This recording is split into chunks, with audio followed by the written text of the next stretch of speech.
saudara-saudari, para romo, para bruder, para suster, para frater, dan anak-anakku yang terkasih. Beli padi di Pasar Ngasem, selamat pagi dan berkah dalem. Saudara-saudari yang terkasih, hari ini kita bersama seluruh gereja merayakan pesta Malaikat Agung, yaitu Malaikat Mikael, Gabriel, dan Rafael. Siapakah mereka itu? Mereka adalah para malaikat yang hingga akhir memilih untuk tetap setia kepada Allah. Kadang-kadang malaikat itu digambarkan sebagai manusia yang bersayap, berparas elok, bahkan juga berparas cantik. Malaikat adalah ciptaan Allah yang tidak kelihatan. Disebutkan ada 3 malaikat agung, yakni Mikael, Gabriel, dan Rafael. Apa? Mereka mempunyai tugas dan peranan yang berbeda. Mari kita simak dari masing-masing pribadi malaikat. Yang pertama, malaikat Mikael.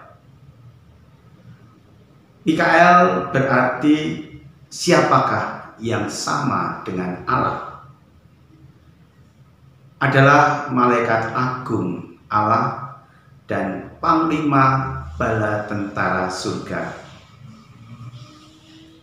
Dalam iman Kristiani, Mikael dikenal sebagai pembela kaum beriman menghadapi serangan musuh.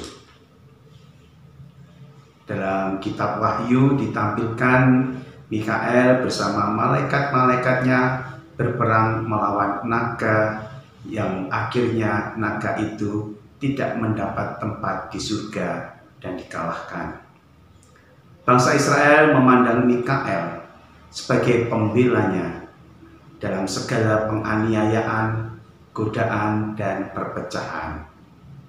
Sementara gereja memandang Mikael sebagai pelindung, pembela gereja dalam penganiayaan, godaan, dan perpecahan. Yang kedua adalah malaikat Gabriel. Gabriel itu berarti kekuatan Allah. Dalam tradisi Kristen, malaikat Gabriel dikenal sebagai pembawa kabar gembira dari Tuhan kepada manusia. Peranannya sebagai pelayan dan utusan Allah sudah dikenal oleh umat Allah semenjak masa Perjanjian Lama.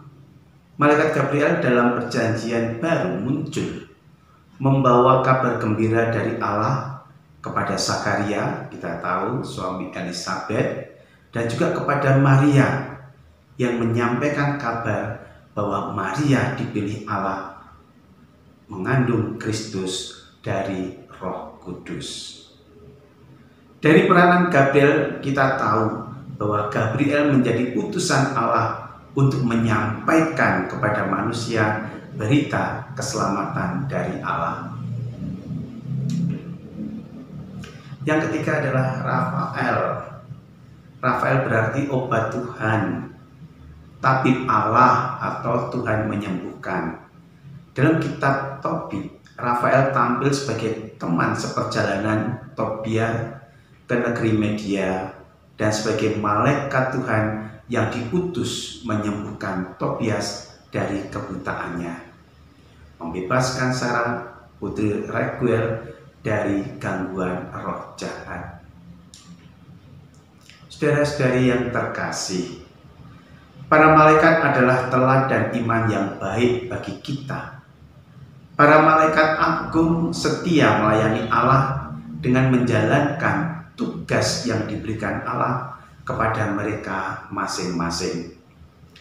Dalam Injil dari Yohanes yang menjadi bacaan hari ini, Yesus mengajarkan kepada kita bahwa malaikat memiliki kesamaan dengan kita, yaitu hidup dalam kasih Allah Bapa sendiri. Yesus mengingatkan kepada kita bahwa kepenuhan hidup kita adalah tinggal di dalam kasih Allah Bapa dan setia melaksanakan perintah kasih-Nya. Dari wujud dan kodrat kita, memang kita tidak sama dengan malaikat. Tetapi dari fungsional, yakni kita mampu menjalankan tugas-tugas malaikat untuk melayani rencana keselamatan Allah. Sebenarnya kita juga bisa disebut sebagai malaikat. Semoga dalam kehidupan beriman kita semakin hari semakin mampu membuka hati untuk mendengarkan dan melaksanakan segala kehendak Allah dalam hidup kita maupun bersama orang lain. Terima kasih, berkah dalam.